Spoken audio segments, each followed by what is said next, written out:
എന്തെന്നറിയാം? അവരുടെ കുറ്റമല്ല.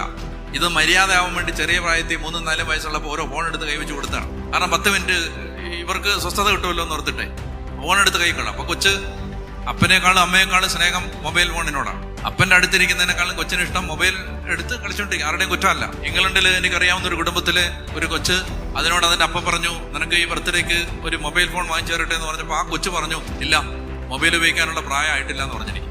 ആരാ പറയുന്നേ? കൊച്ച്.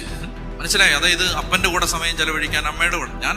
നിങ്ങൾ ഇത് പറയുമ്പോൾ നിങ്ങൾ പറയും, അച്ഛൻ അങ്ങനെ പറയാം, ഞങ്ങൾക്ക് രാത്രിയും ജോലി പകലും ജോലി ബിസിനസ്. എൻ്റെ പൊന്നി ചേട്ടാ ചേച്ചി, ഒരു കാര്യം ഞാൻ പറയട്ടെ, ഈ കാശ് കുറെ കൂട്ടി വെച്ചോണ്ട് അവസാനം സമാധാനം കിട്ടുമെന്ന് വിചാരിക്കാം. ഒരുപാട് കാശ് കൂട്ടി വെച്ചത് കൊണ്ട് ചിന്തിക്കരുത് സമാധാനം ഉണ്ടാവുമെന്ന്. നിന്റെ കൊച്ചിൻ്റെ കൂടെ കുറച്ച് ടൈം സ്പെൻഡ് ചെയ്യും, അതിനോട് കുറച്ച് മിണ്ട്, ആ പയ്യനോട് കുറച്ച് സംസാരിക്കുന്നേ. ഞാൻ ചോദിക്കട്ടെ, അപ്പനോടും അമ്മയോടും പറയാത്തൊന്നുമല്ല, കാരണം പറയാനൊരു സ്പേസ് ഇല്ലെന്നേ വീട്ടില്. വഴക്ക്, കുറ്റപ്പെടുത്തല്, ശാസനം,